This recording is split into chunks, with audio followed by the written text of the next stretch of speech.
I probably don't have much time left. Tell my mom I love her if I die. Send officers immediately. I'm almost dead. And that is a quote from Kyle Plush. You know, if you change it to offers, it has a completely different meaning. True. It's less depressing. This is Jen. This is Becky. This is too close to home. Today, we're going to talk about Kyle Plush and all the changes that his family brought to 911 services. I'm going to do my sources first because otherwise I'll forget and not do them. Kyle Plush, answerthecall.org, abcnews.go.com, Trap Teen, NBC News, Parents Kyle Plush, Cincinnati.com story, Honda Odyssey owners, theindependent.com News World America's Kyle Plush, and WCPO.com news, local news, finding solutions. So that's a lot of sources. It I'm is. excited for this. And it's not even that long. Well, we've had these services for people like us our entire lives. Right. So, to hear what brought these things to us, these conveniences, the things that save the lives, it's important to know. Well, this story is very recent. So we had 911 services for a long time when this happened. Ooh. But this was about bringing some changes to them services. So who was Kyle Plush? Kyle Plush was a 16-year-old boy. He attended high school in Cincinnati. He was on the tennis team, the swimming team, involved in a lot of clubs and academics, super smart kid, and just all around like a super good kid. Kyle's life sounds like John. Yeah. Oh, he gives me John vibes. Kyle's life began with tragedy. At 4 months old, Kyle had a spinal cord injury and had to undergo years of therapies and treatments to walk. Though he was very young when this happened, through lots of love, therapy, and shared determination, Kyle made a remarkable recovery. He not only walked after this injury, he ran, was a downhill skier, biked, played soccer, camped, and was on his local swimming team and tennis team. Oh, yeah. I know, right? That's the ones you want to see get healed, you know? Yes. On April 10th. Sorry, this is a completely sidetrack, but I don't know if any of you guys watch 90 Day Fiancé. I don't, but I feel like I do when you tell me about it. So there's one guy on there. His name is Brian. He's in a wheelchair. He got shot in a drive-by. And you're like, oh, this is like a really wholesome thing. And he goes to Brazil and he loves Brazilian. He's learned how to speak Portuguese. Everything seems great. And then he ends up being a total fucking dick. Aw. And I was like, oh, well, those are the ones you don't want to see healed. Yeah. That's the ones I mean. Those are the ones you're like, I know that sounded really callous to me going like, that's the one I want healed. No, it's these kind of douchebags. Yeah. Like this guy was awful. Like he expected sex when they just met, like kind of weird guy.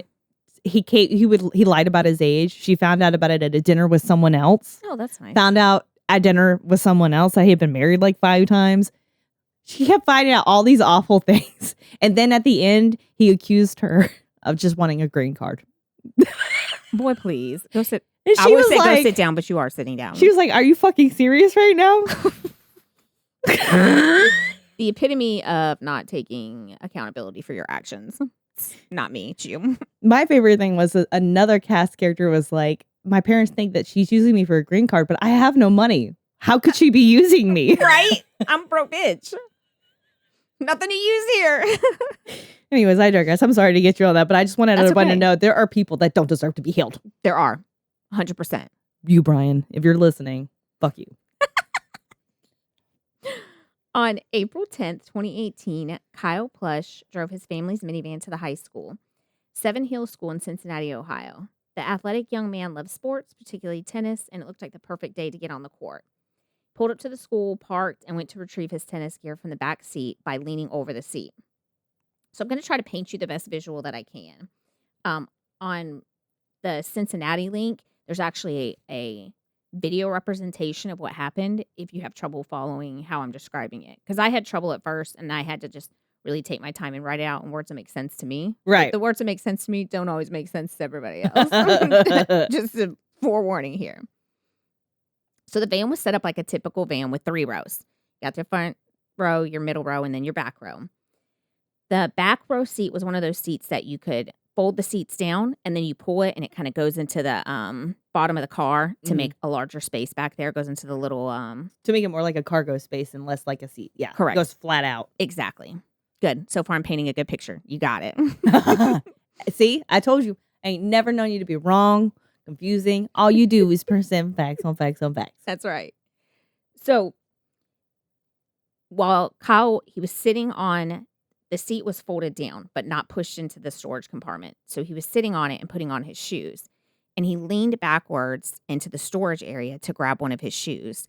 And when he did that, the seat flipped up, knocked him headfirst into the storage area with his feet up. Oh my God. And it pinned him against the back of the van. So imagine upside down, your back is against the hatch of the van, and the seat is almost like at a 45-degree angle trying to go into the storage, pushing you. Probably flipped his legs up, yes, sandwiched him. Exactly. But he wasn't quite sandwiched, so like this is him and this is the seat, and it's like this into his chest. Oh. So his head and arms were under it. This is pushing into his chest. Oh, so he was, okay, yes. Oh, ow. Yeah, ow is correct. So, like I said, when Kyle sat on it, it knocked the seat off balance and pinned him, like I just described it. Hopefully you all have the visual. If not, she gave you a resource. That's right. What else can we do for you? So his feet are up in the sky, his back's against the van door, and his head and chest are down in the storage area. The seat was trying to go into the storage space and had him pinned. When the seat flipped onto him, it exerted 62.5 pounds of pressure onto his chest. That's a lot. That's a lot. Kyle was now trapped in the back of the van, unable to get the seat off of him and unable to get to his phone, which was in his pants pocket. So it was in his pockets, but his hands were stuck underneath of there, so he couldn't reach. Everything's real tight at that point. Yeah. And you got 62 pounds of pressure. Yeah. I don't know about y'all, but JJ has some 35-pound dumbbells, and when I have to pick them up to move them, just picking up one is like, your girl needs to maybe lift some weights. Imagine like laying down and having that shit come down on you. On your chest. And that's why we don't work out, friends, okay? It's dangerous. It is. Authorities believe that his arms were also pinned by the side of the seat, so making it like impossible to even pull them. Yeah, he couldn't probably even bend his arms or anything. And when you can't bend your arms, that really limits your motion in a severe way. So Kyle suffered from kyphoscoliosis, which is a sideways and outward curvature of the spine. So kind of like scoliosis, but it also bowed out, which was his spinal injury from where he was younger. So it didn't make mobility as easy as it did for us, or for us now. And it also made it harder and impossible for him to get the pressure of those seats off of himself. Yeah. Or to try to wiggle out or even access his phone like we would maybe possibly be able to. Yeah. And also because of his nature with his spine and the fact that he was only I don't think I put it in here. He was 5'2" and like 118 pounds. So he wasn't a really big kid. And that just contributed to the fact he couldn't get the seat off of him. But he was a really smart kid. And being smart and growing up in the time of tech, what he did that we might not have thought of is he told Siri to call 911. Oh, I would never have thought about that. No. I wouldn't have either. And so he was like, I can yell at Siri to call 911 even though I can't get to my phone, and it will call 911. And it did. At 3:14 Thursday, he made his first 911 call. He said, "Help, I'm stuck in my van. I need help."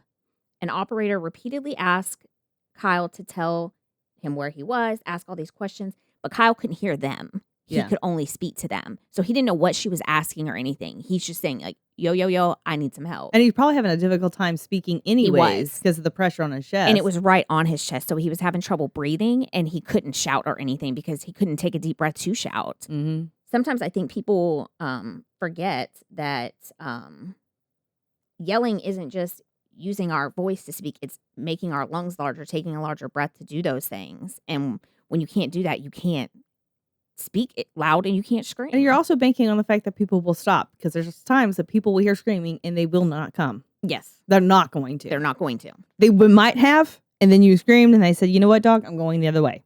Or, I've heard like a sound or thought I heard someone scream and I'm like, hold on, what was that? And then you don't hear it again. And then that's nothing. it. Because you're like, I don't really know what it was I even heard. Yeah. So since he was unable to answer the questions or hear anything, he wasn't able to like, exactly tell her where he was, or I mean, just answer the questions if you Mhm. understand what I mean by that.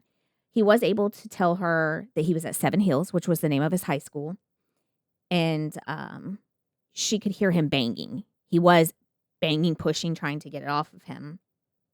The terrified, teen is heard screaming and later said on the call, "I'm in desperate need of help."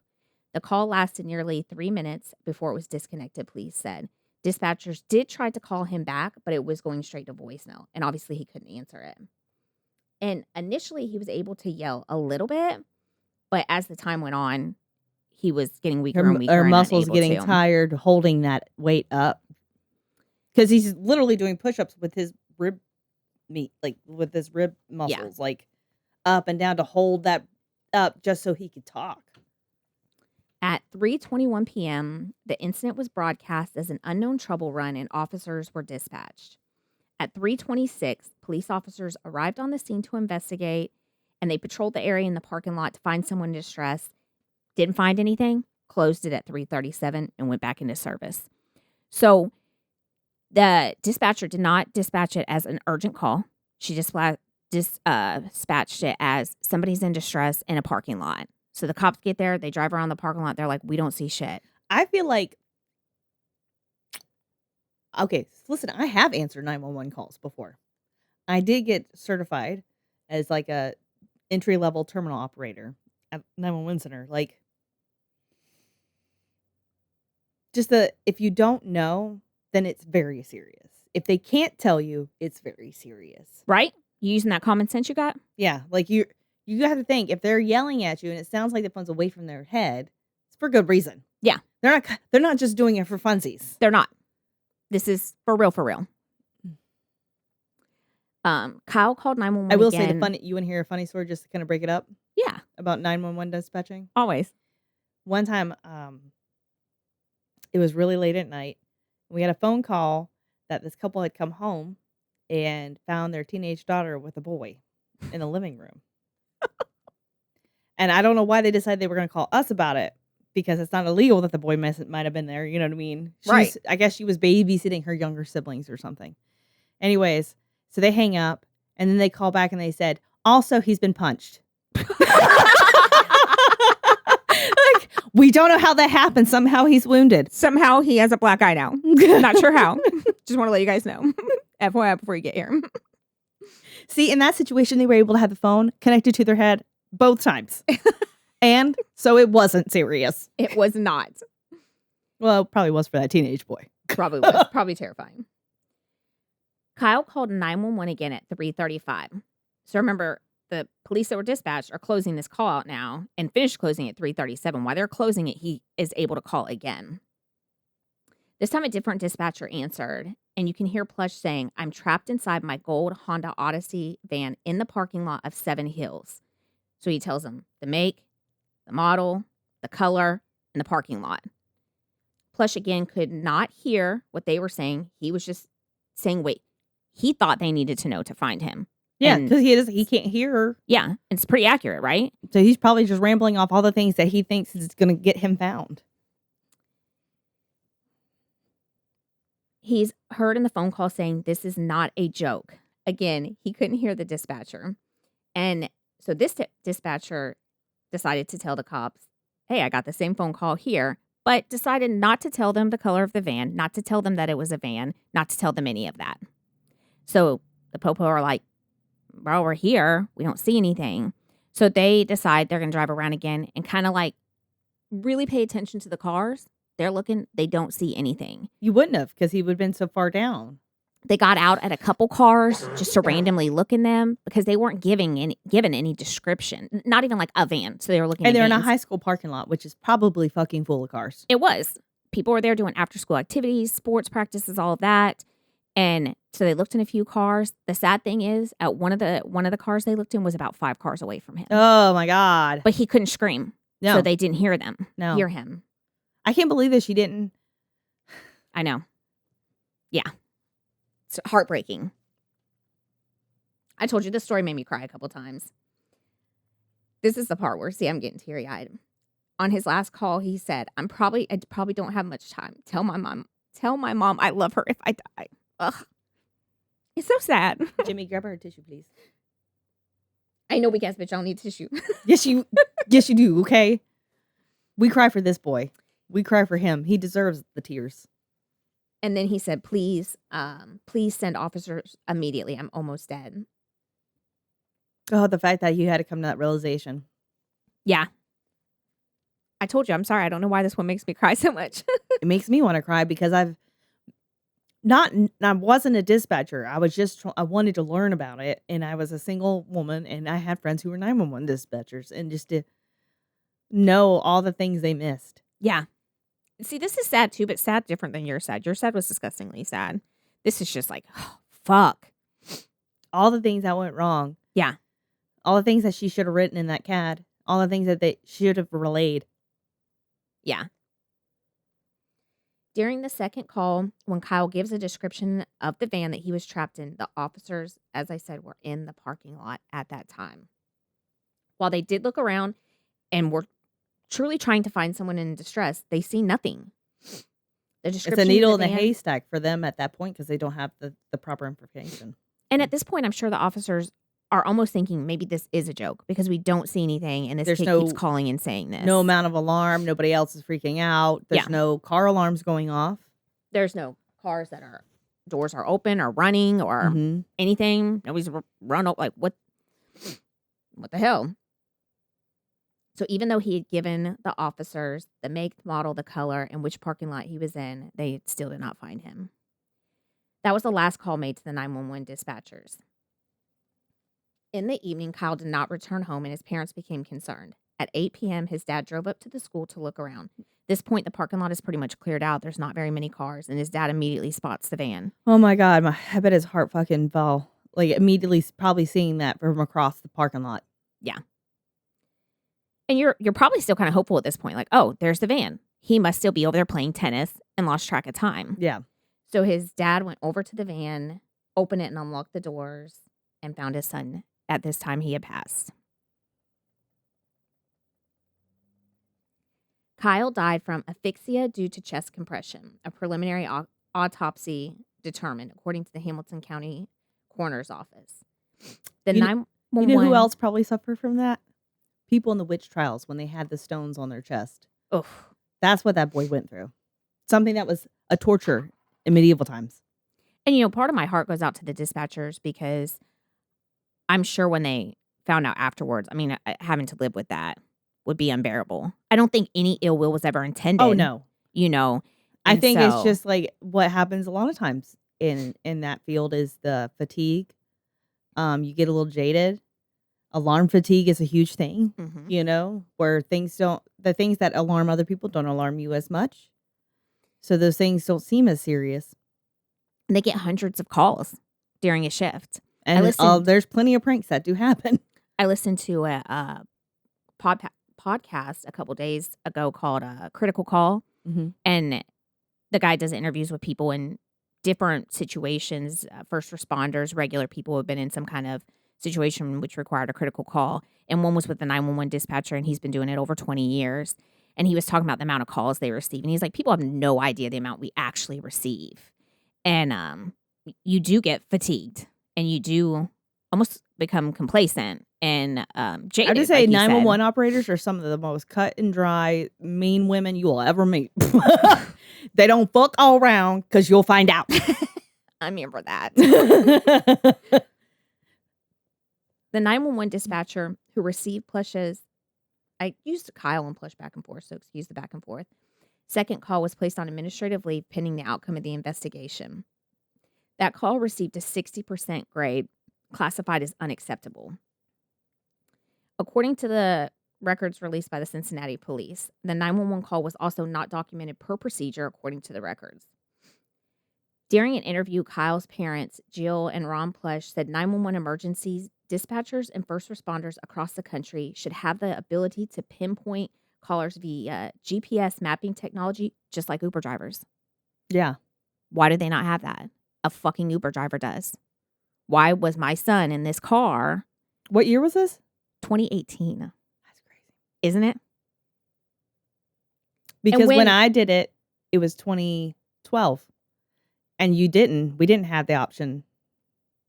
And it really, I chose to include that particular, there's a lot of interviews with them, but I chose to add that particular quote and discussion piece because it really brings to light Uber drivers can do that, and we can track them in their cars to exactly where they're coming. So why are we not utilizing this in very important So, situations like this? exactly.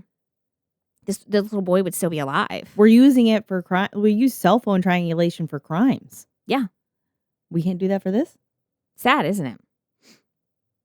With many mistakes happening, there's a few issues to discuss. First of all, was this a freak issue, or was it a freak accident, or was this an issue with the van? Could the 911 have handled this better? Was it the dispatcher, or was it the technology? It could have just been a perfect storm. Like, to me, I think it's like the 1% situation that if it had been somebody with not those physical issues, that they possibly, it's one of those situations where you either everything goes right or everything goes wrong. And in his, everything went wrong. It was the right conditions for everything to go wrong too. And you know what? That's what I thought too, until I tell you about this next part. And I want to see what you think about it after I read you about this part and see if because that's what I thought too. Man, this was really just a freak accident. The right situation, the right movements, the right kid that had issues, all just causing it. Right. But is it? According to reports about this particular van, it had received complaints about safety reports of the third row of the van.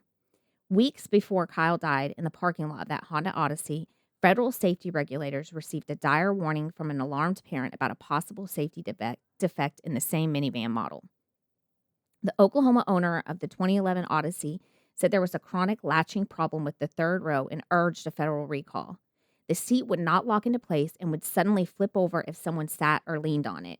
And when the seat collapsed, there was so much force on her child. So when I read the whole full complaint that she did, at first it sounded like the kid was climbing on the seat when it wasn't stored, and it was set like he was. And so initially I'm like, well, I mean, if even this poor kid probably shouldn't have been sitting on it when it was like that. But was it all set up like it was supposed to, wasn't it? Well, the issue was when she goes on to describe it, she said it does not latch properly. The seat falls backward when my 8-year-old son sits on it. It doesn't matter if the vehicle is in motion or not. The seat goes into a backward motion when someone is sitting in it with the pressure of their back leaning on it. I feel this could be dangerous and it needs to have a recall. So even when the seat was upright in the seated position and you're sitting in it with your seatbelt, it would fall back. Yeah, because it wouldn't latch all the way. Yeah. Oh, my God. And didn't matter if you were driving or it was parked. And she was like, somebody's going to get hurt. Something bad is going to happen. Y'all need to do something about this. Mm-hmm. They were like, ma'am, you continue driving it. We got the safety over here. The amount of recalls that happen in vehicles that are startling and they try to make it sound not startling, and they really don't. Besides, they send you a bunch of letters, right? But what else are they doing? They're not going to stop you from re-registering your vehicle. They won't do anything. And we have, it's now about to go out, but we have vehicle inspections. Why was that never a consideration? Did this one get done with its recall? Not that it's okay that there is a recall, but just treating it with the seriousness that it needs to be treated. Exactly. So like I was saying, initially I thought she was referring to the seat being folded in half. Yeah. But again, no, this is just when you're driving down the road. The National Highway Traffic Safety Administration took no action on the report. And for those of you that don't know what they are the huge federation, whatever the hell you want to call them, that oversees all of the safety and the recalls. They're the ones that make companies issue recalls on vehicles. So it's probably going to be abolished this year, right? It should be. Or there should be drastic changes that need to come to it. No, I'm just making a political joke because Trump is closing everything down. Oh. That went over my head. And you're like, and they should. Oopsie. You're doing it for the right reasons. I am. So despite this report and other reports, they took no action. They said they didn't see a pattern, and there was only a handful of similar complaints in the year before Kyle died. Just 4. So just 4. They don't see a reason. Much. That's how I feel. But who am I? Months earlier, the same agency. I bet homie that, she was telling me a story earlier about a guy who dropped his gun and it went off into a gun safe and ricocheted by his head. One's too many. One is too many. If that happens one time, it ain't gonna happen again. One is one too many. Months earlier, the same agency had moved to protect motorists from flipping hazards in the Honda Odyssey, connected with the second row, not the third row. Mhm. So they had already issued a recall on the second row doing the same fucking thing. But the third row was doing it, and they're like, just 4 people said it's cool. Like, bro, if you have the second row doing it and now the third row, that's like, oh God, y'all, we about to get sued like fuck. Why are we not taking the precautions? These companies love money. They don't have the right lawyers. Mm-mm. The ones that like money, that like be like, y'all need to get your shit dialed in real quick.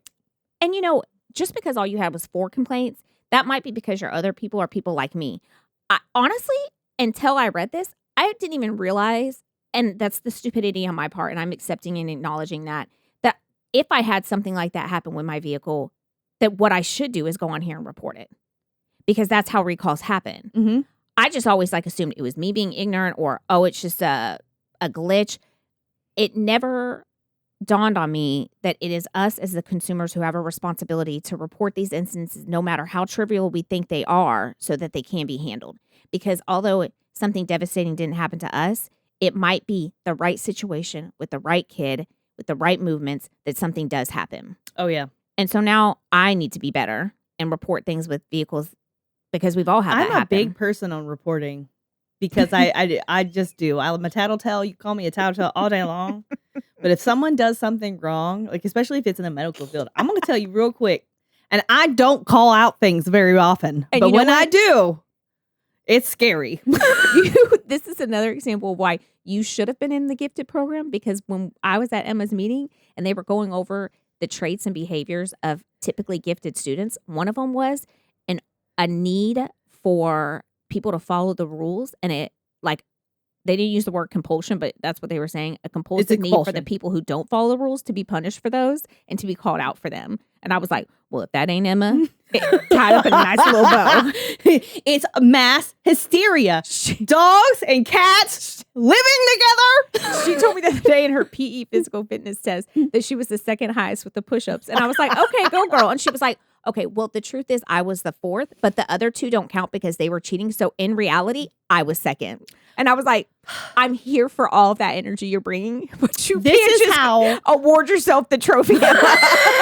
Yes, she can. Yes, she can. This is how they're best friends, because Camilla was not doing real well. She kept having these coughing fits, and I had her held out of a gym because they have her go hard. They have them do all sorts of running. So I'd have her sit out in the gym. So they just have her sit on the bleachers.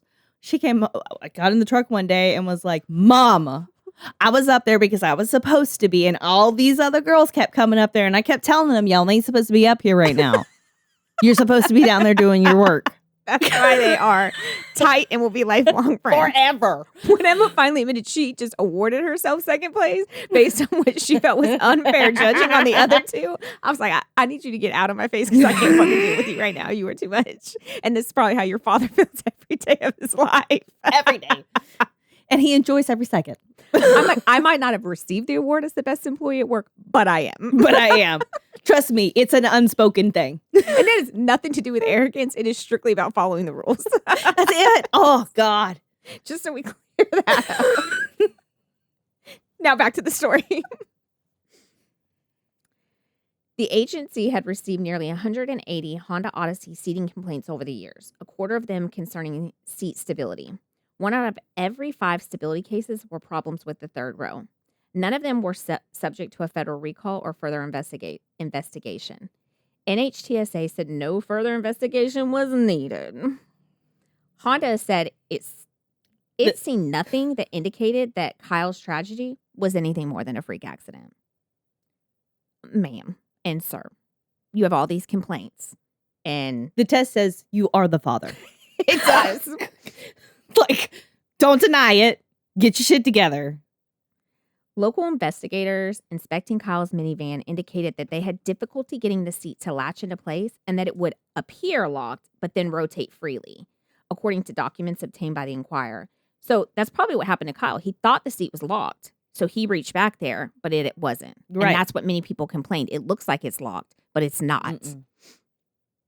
A doctor and a biomedical engineer hired by the Cincinnati officials to examine the minivan disclosed that the bench seat that killed the boy may not have latched properly. He said it took several tries to securely get it to lock into place. In several instances, the latch would appear to be locked. However, the rear seat would rotate freely. It would not lock into the seat base into position, wrote the University of Cincinnati's George Shaw. He was hired by the prosecution's office to assess how Kyle died in the vehicle. He added that the latches showed no signs of damage and the seat would finally lock into place by pushing it down forcefully. So I think we've well established I am a rule follower to a degree, like to the nth degree. We have. I'm sitting here thinking about it like, okay, there's times like when latching something is like not a big deal. Like downstairs, underneath my washer, my little drawer, I have OxyClean in a little Tupperware thing. And sometimes I don't want to latch. No big deal, okay? Literally nothing wrong is going to happen. If a latch does a latch in a vehicle, some shit might go down. If you wouldn't take off in a plane, if something wouldn't latch, why are we doing it in a fucking car? Exactly. And in all honesty, if we're really going to get to the bones of a problem that we choose to ignore because it doesn't affect us, that not latching on your washer is a problem because you do store OxyClean. You don't have a toddler though. No, Other I don't. people do.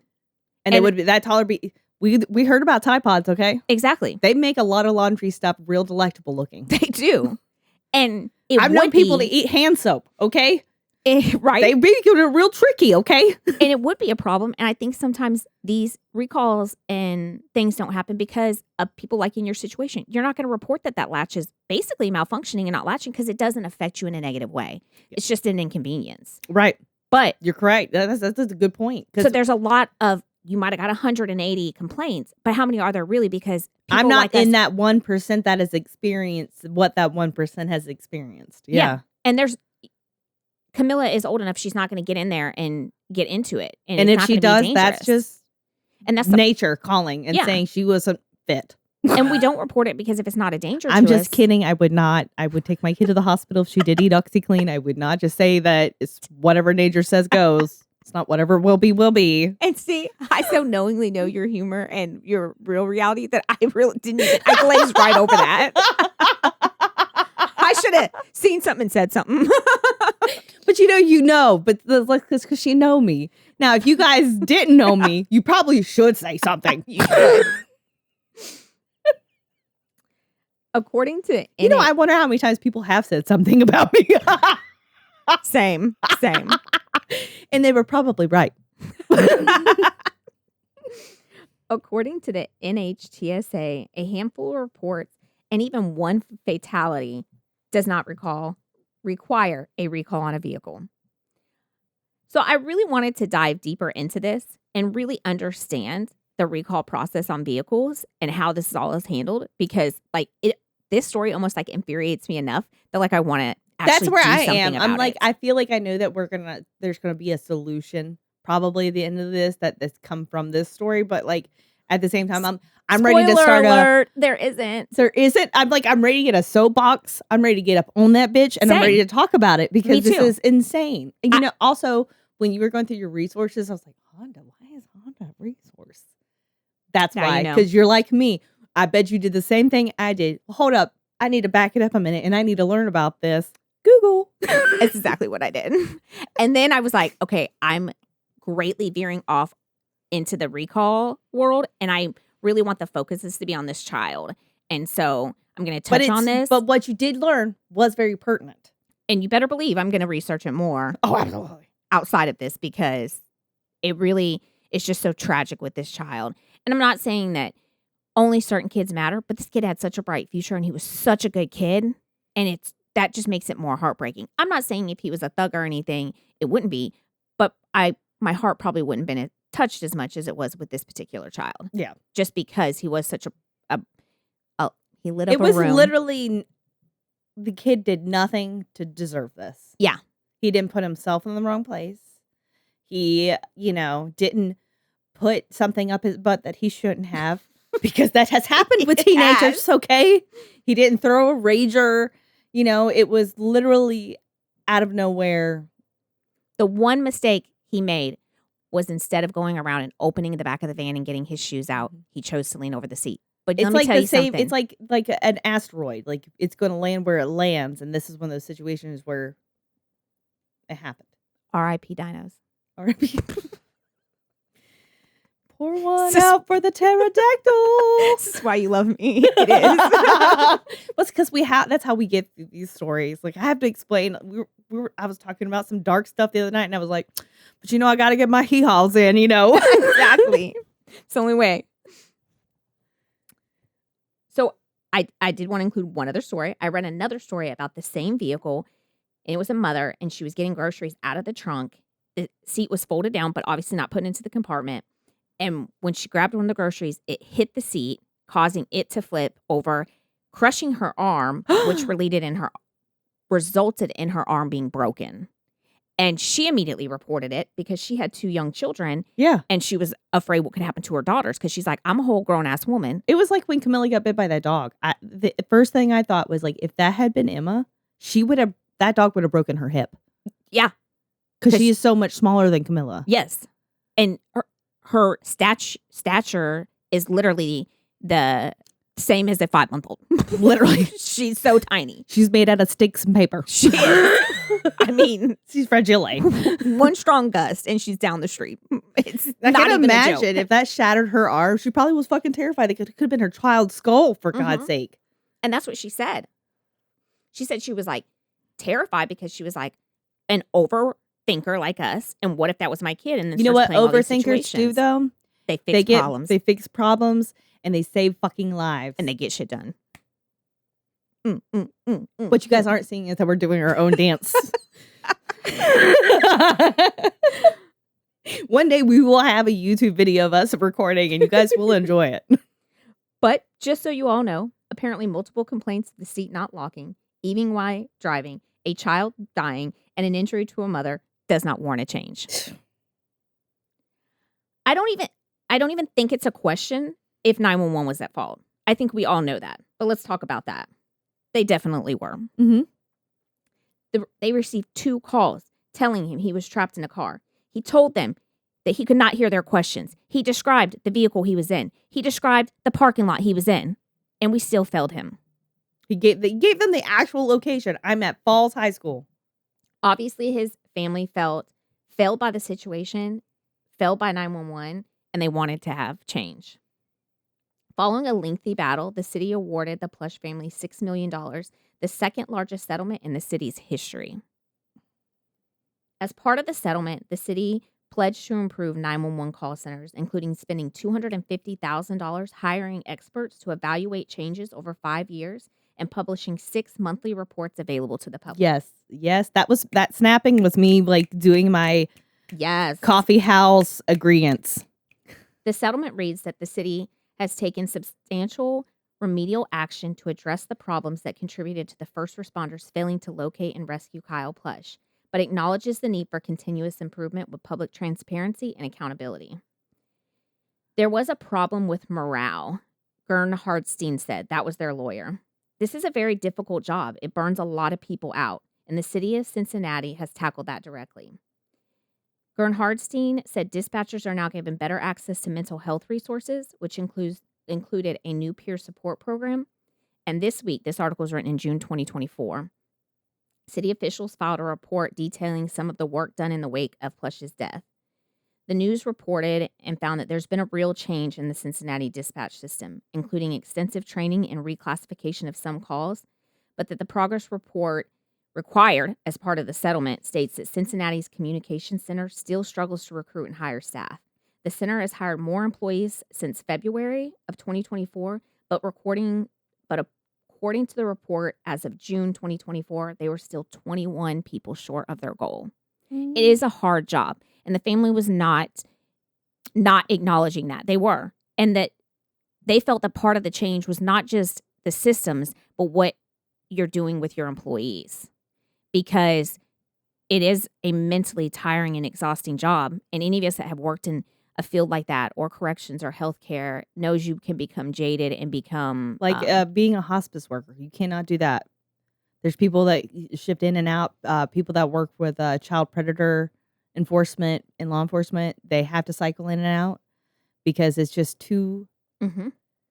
It also helps prevent that fatigue, that tiredness, that jadedness that comes with it to when you start to ignore things that need attention. Little known fact about me. I initially wanted to be a cop. And when I was in high school, not surprised I see that on your face. I went and did like a ride along and shadowed officers when I was in high school for a day. And they put me with the child and sex They division. said, look at this little tiny girl. She's definitely a good, what do they call it? Chihuahua. No, not a chihuahua. Bait. We can use her undercover. Pedo bait. And the officer explained to me that that particular department had a 4-year maximum that you were allowed to work in that department. And then you had to rotate to a different department. Yeah. And you could come back to it, but you had to do 4 out. Yeah. Because they said 4 years was all they felt was mentally okay for someone to be there. And then you got to go work with something else. You don't have to get a little light for a while, okay? And you can come back. Maybe do some auto break-ins or something, you know? And he showed me some pictures of children that were abused, that they were investigating the cases and stuff. And it was horrific. Mm-hmm. And he was like, this is why we have to rotate through, because you can't do this exclusively. Even me, as I was literally, guys, I was not an investigator, okay? I did the 911 thing for fun. I was a sheriff's secretary, okay? So I was just admin staff. And you would think I would not have been around any of those things. I was. I helped them with getting, because they're men, old men, and they don't know how to use fax machines, and they don't know how to use scanners and printers and all that shit. So I got to, I remember one time I walked in the investigators, it was the drug investigators, and they had this big brown paper bag, and I went to go lean it, and they said, don't touch that. And I said, why? And they're like, well, it's from a meth lab. If you shake it too much, it'll get it up in the air. We don't need that. I'm like, well, why are we leaving it out? You're like, why are we not having a party? I'm about to shake it up. Time for the ice.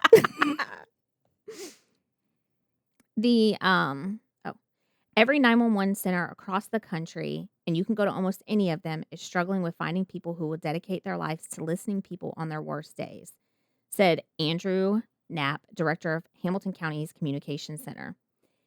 Knapp has been in that field since 1988, and he works with Cincinnati officials regularly. He said he's seen an improvement in the city's 911 service as well, echoing exactly what the family's attorney told. With every tragedy, we always need to focus on what we can do to improve systems that failed us. Kyle's family did that by starting the Kyle Plush Answer the Call Foundation. It works to help improve 911 systems and ensure they have the latest technology and resources available. It also focuses on improving services for dispatchers, including mental health care. And when you go to their foundation and look at the page, it'll tell you their mission and all of that. Mm-hmm. And then it has like their 7 goals. I don't remember how many there were. And literally I was like, I'm here for it and you are my people. Because in one of the headline, like, you know, you'll see quotes and stuff up there that are like bold print. They're like, you bring your eyes. They said one of their number one things that they were working on was having these people use their common sense. Common isn't common. Because if we're using common sense when that child called and you could barely hear him and he's telling you, I can't hear you because my phone's in my pocket and I'm trapped. This is where I am. This is this and this. Your common sense should have told you it wasn't a fucking game. No. It was not a fucking game. It should have been have somebody get on that line with you, see what you both can hear. Because and he was at a distance, so I knew it was hard for them to hear. And they might have missed things. That's when you call somebody else in. Common sense. It's when you call your supervisor over and say, hey, this is the call. Do you think this is a prank or do you think this is serious? Yeah. Even if you're thinking that, have somebody else take a listen. Maybe you're having a bad day. Maybe you had prank calls yesterday. I don't know what that dispatcher's situation or where her mindset was. Him or her. I don't know. I know people probably think that like I'm being real anti-law enforcement, anti-911. No, I think what we are trying to recognize here is that they're humans. Yes, exactly. Just like anything, like any field, these people who give a lot in doing this end up paying a huge penance and they don't realize how much they're paying. And it really relies on people around them to help alleviate that. So something like this doesn't happen, Exactly. necessarily. That they don't get that alert fatigue. It's because we care, and then we know that it's possible, and that they deserve better. Yeah. Law enforcement and military and health services, everybody in every one of those fields deserve better. Yeah, they do. It's really about them too, not knocking on them, because you can only do what you can do with what you have. Mm-hmm. So if all you got is a landline phone and you don't have any GPS and no technology, yes, there were things you could have done to help the outcome, but there were a lot of things that they could have given you to help the situation too. Yeah. Use the tools that you have in your toolbox and then ask for the others and let them handle that. But you use those tools you have. Yeah. And that includes common sense. Yes, baby. Kyle's life started tough with a spinal cord injury that he overcame, and it ended tragically with a horrific accident. Kyle had promised to help change the world, and in his death, he did. This part's really sad, too. 2 months before his death, Kyle was involved in a programming club hackathon competition at a friend's house. Kyle came up with the team's idea to help save... Oh, it's making me cry again. I'm sorry. You're okay. You're okay. This is sad. I told you I don't know why. Sometimes I can read this sad stuff. It's okay. I don't know. Maybe I'm about You to got to honor it though. You just have to. You have to honor that grief for him. This child that could have very been ours. Could very well, because both of our children have been in a minivan before. I'm pretty sure Camilla's been in a Honda Odyssey at one point. God, John was a parkourer. Still is. Jumping over shit, moving over stuff. Kyle came up with the team's idea to help save people's lives in an event they were trapped in a natural disaster and needed help but were unable to call 911. The idea was a modification to the Apple Watch that included a distress signal function that could send a pinpoint location to the first responders. Did Apple do anything with that? Please tell me they did. Okay. I have an Apple Watch, but guys, I really don't wear it because it likes to remind me that I don't get up enough. I read this like 5 times a day to try to get all my tears out, so I wouldn't do this. Let me do all my crying up front. That's not how that works, Becky. The watch would also transmit a person's vital signs to help first responders identify and prioritize those who needed help immediately. I will say that I do have a medical ID on both my phone, and on my iWatch that says like it. The watch does record like your blood pressure, and it will tell you. And it has to. I saw a news story recently that they said that the Apple Watch watching for atrial fibrillation is saved probably 4 or 5 people's lives. Yeah. 4 or 5 like tons of people's. Anyways, I'm not giving numbers. That was not just a numbers gal. Not a numbers gal, obviously. But that it was a lot. These people who had normally not went did because of their watch. Yeah. And it saved their lives.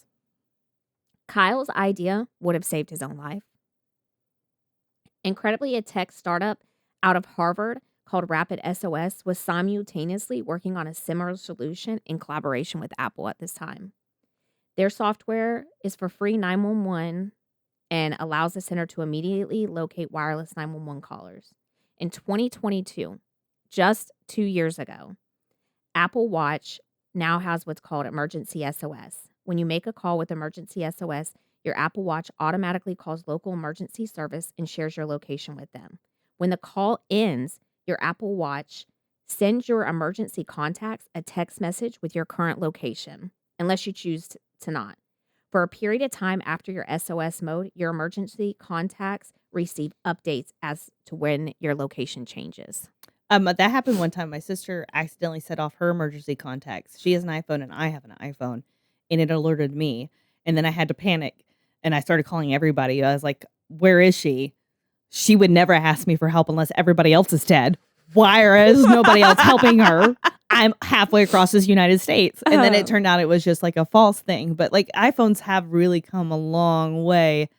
Like I'm a very technology pro person, and I used to only have Androids. And then when I got into Apple, I'm like, oh my God, you guys have all these cool things that help people like me who have these intrusive thoughts and are always terrified.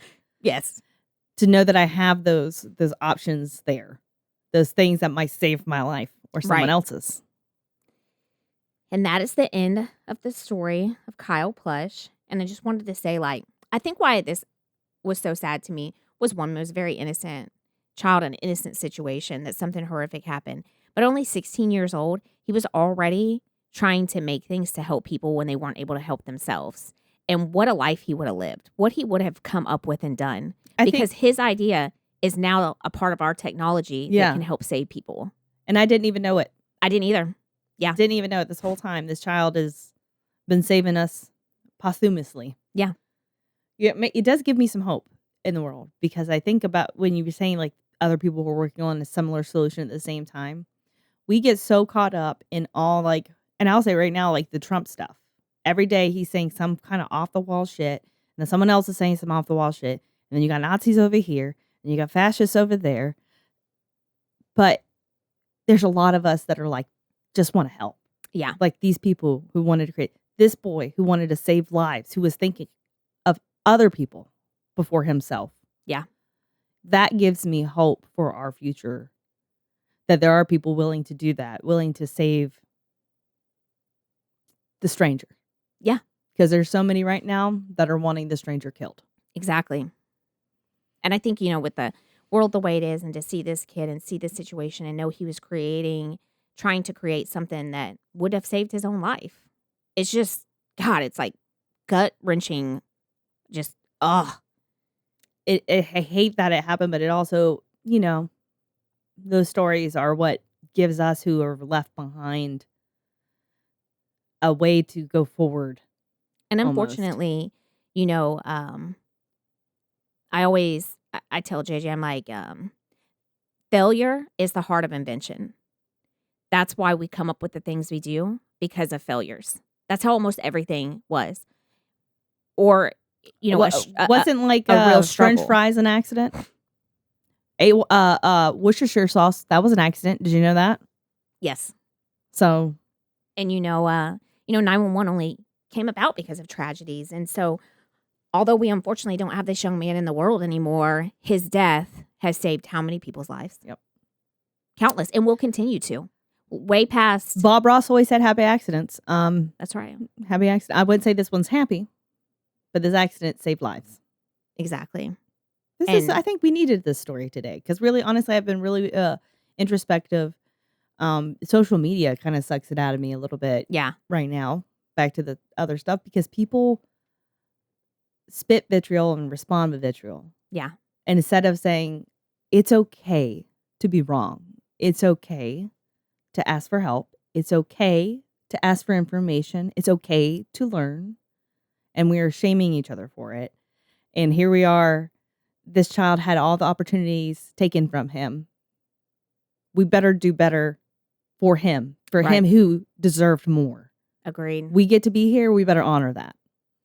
And, it sparked some motivation in me to look more into like these recalls and situations and Be hopefully the change. People listening realize the importance of reporting something that is wrong with your vehicle that does that, even though it may not directly affect you safety-wise, it might for somebody else. You're not the 1%, but somebody is. Exactly. And, even just us doing that makes a difference that I really had never, honestly, until I did this story, thought about. No. I just didn't. Look at us. Fucking saving lives, learning things, just expanding as human beings. Becoming better people. Being our higher selves. Exactly. Taking high roads and shit. Exactly. Look at me, realizing I do have a little bit of a soul and heart. Crying. A rare occurrence. Not once, but twice. You guys heard it here. And I think, too, like, mentally it affected me because he died on Justin's birthday. And he gave me John vibes. Very much John vibes because all I've seen in my head since you've told me this story was John. Yeah. I kept seeing that too. I've already resolved halfway through, and I'm telling you this honestly, sitting here thinking I have to look up this boy's face because I cannot sit here and think about John in that position. Did you look at him? No, but I will. I mean, I was like, I knew I was going to go back and look later. I'm like you. I'm going to be in and up and down a wormhole because I also want to learn more. And I also should probably report some things. Doesn't make you sadder. Oh my God. Yeah. God, look at this little. Just, they like to put this one on there too a lot to really break your heart. Yeah.